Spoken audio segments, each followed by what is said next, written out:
ठरलं तर मग या मालिकेच्या 28 जुलैच्या भागामध्ये आता अर्जुनने सिद्ध केलेलं असतं की हा महिपतचा माणूस आहे आणि हा महिपतचे सगळे आर्थिक व्यवहार बँकेचे व्यवहार सांभाळतो. आणि त्यावेळेला अर्जुन सांगतो मधुकर पाटील यांच्याकडे एक डायरी आहे आणि त्या डायरीमध्ये आलेले पैसे, खर्च झालेले पैसे किंवा त्यांच्याकडे ठेवायला दिलेले पैसे या प्रत्येकाची आवक जावक आणि त्याचप्रमाणे त्या प्रत्येकाची सिरियल नंबर लिहिलेले असतात. आणि त्यामुळे ते सिरियल नंबर या माणसाने काढलेल्या याच्यासोबत मॅच झालेले आहेत आणि त्यामुळे या सगळ्यावरती एक प्रकार शोध पडतोय. ते म्हणजे जे पैसे विलासने मधुभाऊंकडे ठेवायला दिले होते ते पैसे महिपतने या माणसाकडे दिले होते. म्हणजे महिपतलाच विलासला पेरलेला आहे आणि हे सिद्ध होत आहे. आणि अजून एक गोष्ट, जर का महिपत हा म्हणजे विलासला ओळखतोय, विलासला इतके पैसे देतोय, तर साक्षी शिकरे यांनी सुद्धा त्याला ओळखणं हे सुद्धा गरजेचं आहे. साक्षी शिकरे खोटं बोलतायत की त्यांची आणि विलासची काहीच भेट नाही आहे किंवा ते विलासला भेटलेलेच नाही आहेत. ही गोष्ट सुद्धा आता सिद्ध होते. यावरती दामिनी ऑब्जेक्शन घेते आणि दामिनी सांगायला लागते काही गरज नाही आहे किंवा काहीही हे नाही आहे की या सगळ्यामध्ये त्यांनी ओळखायला पाहिजे. कारण वडील कोणता बिझनेस करतात, वडिलांच्या बिझनेसमध्ये कोण पार्टनर आहेत आणि त्या संदर्भात मुलीला माहिती असण्याची तिळमात्र शक्यता नाही आहे. त्यामुळे मला नाही वाटत की या सगळ्यामध्ये आता साक्षी शिकरे खोटं बोलतायत. असं म्हटल्यावरती मग आता अर्जुन एक एक करत सगळे पुरावे म्हणजे ते सिरियल नंबर पासून सगळं ज्या वेळेला कोर्टासमोर सादर करतो आणि त्यानंतर मग आता कोर्टामध्ये जज साहेब सगळे आता पुरावे चेक करायला लागतात. त्यानंतर इकडे साक्षी आता दामिनीकडे पाहते आणि आता नक्की काय होणार आहे आणि त्यावरती आता इकडे विचारायला लागतात कोर्टामध्ये जज साहेब विचारतात की दामिनी देशमुख तुम्हाला यांचं काही क्रॉस व्हेरिफिकेशन करायचं आहे का. यावरती दामिनी म्हणते नाही, मला काही क्रॉस व्हेरिफिकेशन करायचं नाहीये. महिपतच्या डोक्यामध्ये संशय येतो की ही दामिनी आता काय सगळं हात काढून घेते की काय, ही का नाही बोलत आहे. साक्षी जे काही बोलले ते सगळं खरं आहे म्हणून आणि साक्षी जे बोलली ते सगळं बरोबरच आहे. ही काय अशी करते. अर्जुन म्हणतो खुनाच्या रात्री 2 वेळेला साक्षी तिकडे गेली होती आणि हे कोर्टापासून पहिल्यापासून लपवण्यात आलं होतं आणि त्यामुळे या सगळ्यामध्ये आता जे काही घडले ते कोर्टासमोर आहे, कोर्टाने आपला विचार करावा. असं म्हटल्यावर ती जज साहेब सगळे पुरावे आणि साक्षीदार हे सगळं आता चेक करण्यासाठी किंवा या सगळ्यावरती विचार विनिमय करण्यासाठी कोर्टामध्ये 15 मिनिटाचा ब्रेक देतात आणि जे नव्याने साक्षी पुरावे म्हणजे इकडे आणलेले आहेत ते पुराव्याचं स्टडी करण्यासाठी 15 मिनिटासाठी कोर्ट तहकूब करण्यात येते. 15 मिनिटानंतर कोर्टाची कारवाई पुन्हा चालू होईल. असं म्हणत कोर्टाचा ब्रेक होतो आणि त्या ब्रेकमध्ये आता जज साहेब पुरावे पडताळायला लागतात. इकडे तोपर्यंत रविराज बाहेर आलेले असतात आणि ते आता म्हणत असतात अर्जुन एक एक करत सगळ्या प्रश्नांची उत्तरं तर शोधत चाललेला आहे, पण अर्जुन सोबत मला सुद्धा या सगळ्यामध्ये आता बऱ्याच प्रश्नांची उत्तरं हवी आहेत. असं म्हणत ते प्रियाकडे पाहतात. ज्या वेळेला ते प्रियाकडे पाहतात त्याच वेळेला प्रिया आता गडबडते आणि बाबा मी जरा फ्रेश होण्यासाठी जाती आहे, मला थोडं फ्रेश व्हायचं आहे असं म्हणायला लागते. आणि त्यानंतर मग आता इकडे ती निघून जाते जेणेकरून रविराजांनी तिला आता काही प्रश्न विचारू नये आणि कोणत्याही प्रश्नात अडकू नये. रविराजांना एक गोष्ट कळालेली असते की प्रिया खोटं बोलती आहे. साक्षीच्या संदर्भात प्रत्येक खोटं तिने आपल्यापासून लपवून ठेवलंय आणि त्यामुळे या सगळ्यामध्ये आता रविराजांना बऱ्याच प्रश्नांची उत्तरं पडलेली असतात आणि कोर्टामध्ये प्रिया खोटी सिद्ध होणार याची कुणकुण पण लागलेली असते. म्हणून त्यांना चिंता कम राग आलेला असतो, पण सध्या ते पूर्णपणे हतबल असतात. इकडे पत्रकार सगळीकडे आता म्हणजे एकच चर्चा चालू असते की नक्की काय घडले. अर्जुन सुभेदार पुराव्यांवरती पुरावे सादर करतायत आणि हे सगळं काय चाललेलं आहे. त्याच वेळेला प्रिया विचार करायला लागते की आत्ता सध्या मी या साक्षीशी बोलून घेते, थोडाफार माझ्याकडे वेळ आहे तोपर्यंत साक्षीला बोलून घेते आणि ती साक्षीला एका बाजूला आणते आणि साक्षी अगं काय चाललंय तुझं, म्हणजे तू अशी कोर्टामध्ये का खोट्यावरती खोटं बोलतेस आणि त्यामुळे माझी सुद्धा साक्ष बदलली जाते ना, मी सुद्धा खोटी पडतीये. त्यावरती आता इकडे साक्षी म्हणते अगं मी काय करू, माझ्या दुसऱ्या मोबाईलचं लोकेशन जर का आश्रमामध्ये सापडलेलं आहे तर मला या सगळ्यामध्ये आता हे करायलाच लागणार आहे ना. तुला कळतंय का प्रिया, तू उगाचच मला या सगळ्यामध्ये अडकवू नकोस. हे बघ तुझ्या पद्धतीने तू बोल, मला जे पटलं ते मी बोलले. आता त्यानंतर क्रॉस व्हेरिफिकेशन होईल तेव्हा आपण एकमेकींना हे करूया की मी सांगितलं माझ्या स्टेटमेंटमध्ये की दुसऱ्या वेळेला आले तेव्हा मला कुठे प्रिया दिसली नाही, तू पण तुझं स्टेटमेंट कर काय करायचं ते. यावरती प्रिया म्हणते, अगं पण आपण खोटं खोटं बोलत इकडे अडकत चाललोय, आपण आपल्या स्टेटमेंटवरती फर्म राहायला पाहिजे होतं.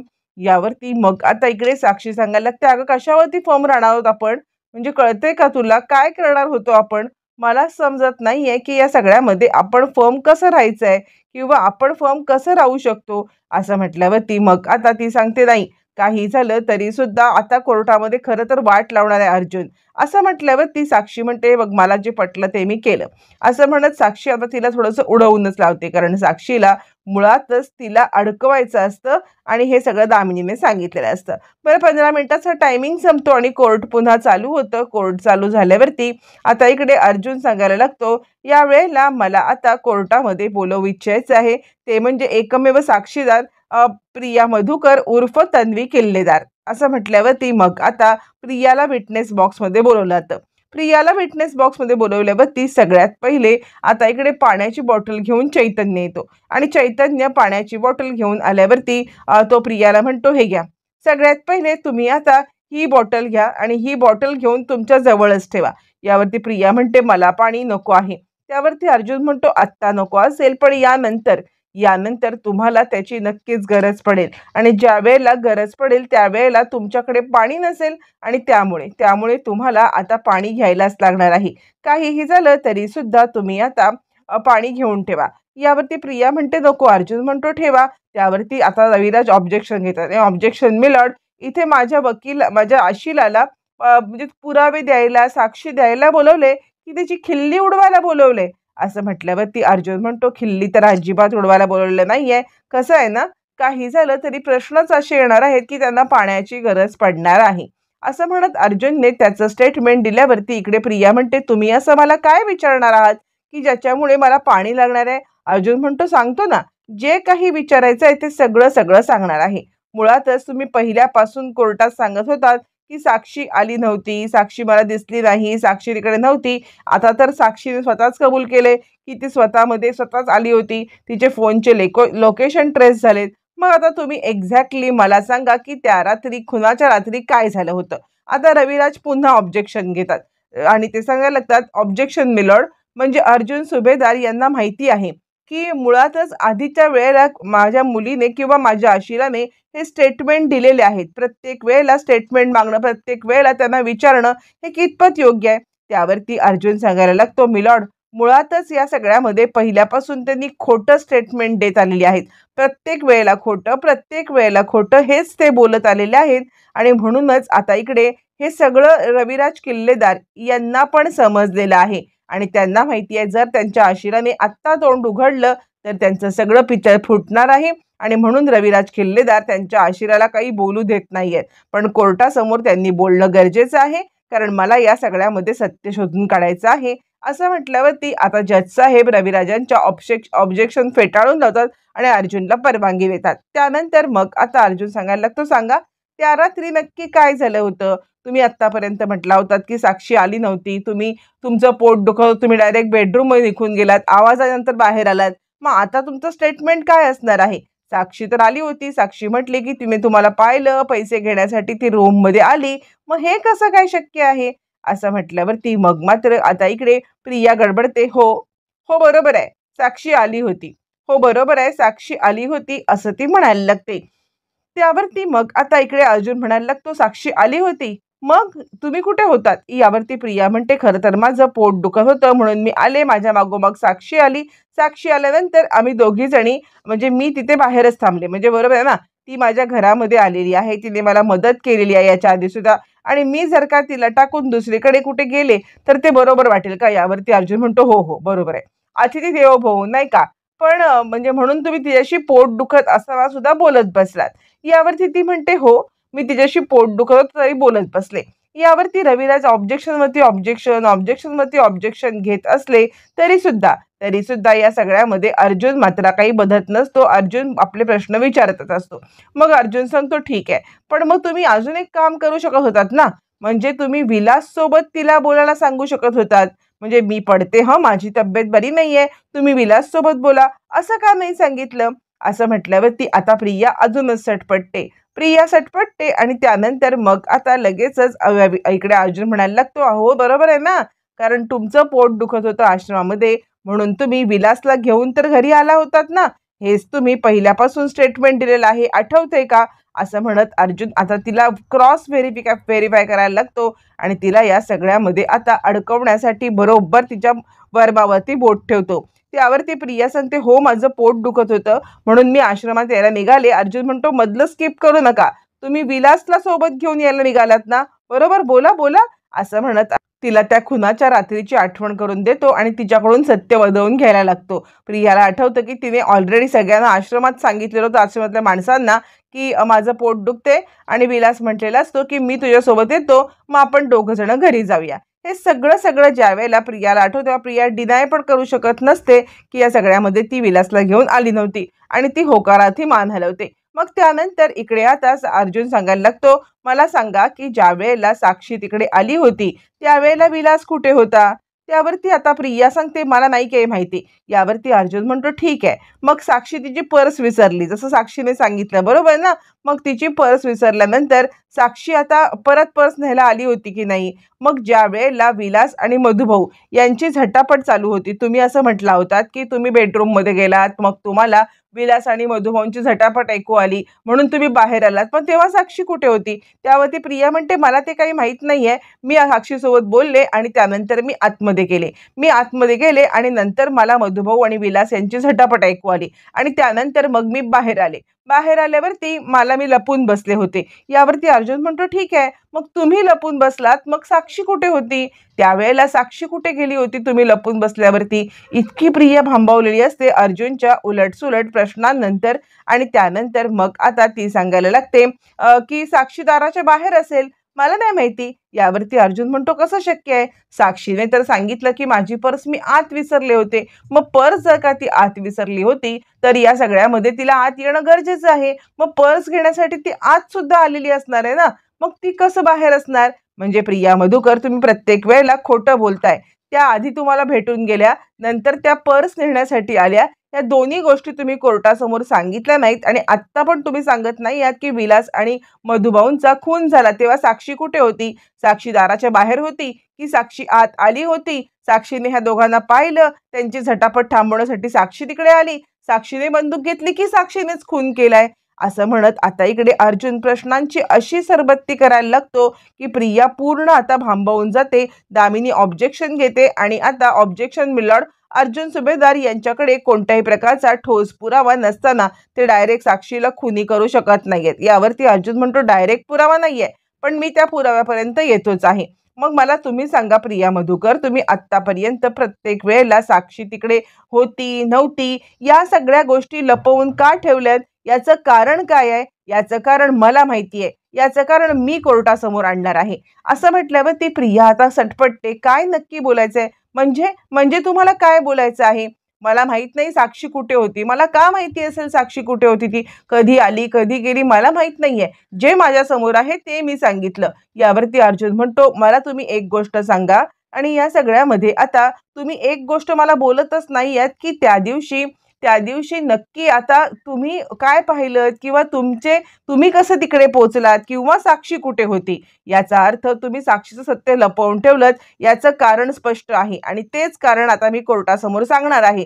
असं म्हटल्यावर ती प्रिया म्हणते, काही कारण नाहीये, फक्त मला हे सगळं दिसलं होतं तेवढंच मी बोलले, एकच खोटं बोलले की साक्षी तिकडे आली होती. असं म्हणत प्रिया आणि इकडे साक्षी या दोघींची स्टेटमेंट मॅचच होत नसतात आणि अर्जुन सांगायला लागतो, जर या दोघींची स्टेटमेंट मॅच होत नाहीये तर यांची साक्ष ही ग्राह्य तरी कशी धरायची? म्हणजे कोण खरं बोलतोय, कोण खोटं बोलतोय?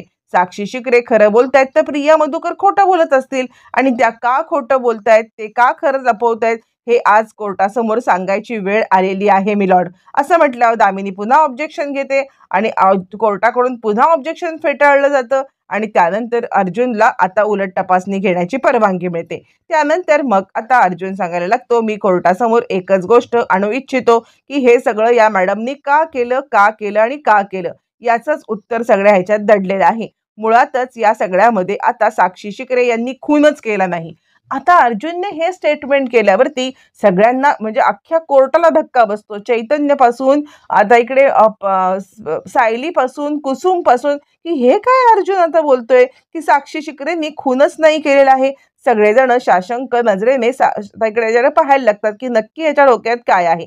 त्यावरती आता इकडे सांगायला लागतो लगेचच अर्जुन की मुळातच मला कोर्टासमोर असे काही पुरावे सादर करायचे आहेत की त्या पुराव्यांवरती प्रिया मधुकर यांचे फिंगरप्रिंट आहेत आणि ते फिंगरप्रिंट कोर्टासमोर आल्यावरती हे सगळं का घडलं, कसं घडलं, प्रिया मधुकरची काय इन्व्हॉल्वमेंट आहे, हे सगळं मला कोर्टासमोर आणायचं आहे. मुळातच साक्षी शिकरे यांनी खून केलेलाच नाहीये आणि त्यामुळेच पहिल्यापासून प्रिया मधुकर साक्षी शिकरे या आश्रमात आल्या नव्हत्या हे स्टेटमेंट देत आहेत.